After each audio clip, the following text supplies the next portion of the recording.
Sunday morning எங்களை பார்க்கறதுக்காக அம்மா பாப்பா தம்பிலாம் வந்திருந்தாங்க. 2 வீக்ஸாக வரேன்னு சொல்லியிருந்தாங்க. கடைசியாக இன்றைக்கி தான் வந்திருக்காங்க.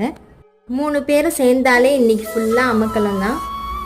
மார்னிங்கே மாநகரம் ஃபிஷ் மார்க்கெட் போய் ப்ரான்ஸ் எல்லாம் வாங்கிட்டு வந்துட்டோம். இன்றைக்கி சரியான கூட்டம் வேறு, பெரிய ப்ரான்ஸுமே கிடைக்கல, ரேட்டுமே கொஞ்சம் ஜாஸ்தியாகவே இருந்துச்சு.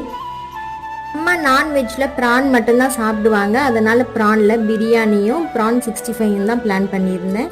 எப்போவுமே நான் பிரியாணி குக்கரில் தான் செய்வேன். இந்த 2 டைம்ஸாக தான் தம் பிரியாணி ஸ்டைலில் செய்கிறேன். இதுவுமே நல்லா தான் இருக்குது. பிரியாணி ரொம்ப நல்லா வந்துருந்துச்சு. மதியம் ஒரு 2 o'clock கிட்ட ரெடி ஆச்சு. எல்லோரும் ஒன்றா சேர்ந்து சாப்பிட்டு கொஞ்ச நேரம் கதை பேசிகிட்டு இருந்தோம். அம்மா டிமார்ட் பார்க்கணுன்னு சொல்லியிருந்தாங்க. ஈவினிங் போல் டிமார்ட் கிளம்பிட்டோம். நாளைக்கு பாப்பாவுக்கு ஸ்கூல் இருக்கிறதுனால அப்படியே டிமார்ட்லேருந்து நைட்டு வீட்டுக்கும் கிளம்பிட்டாங்க.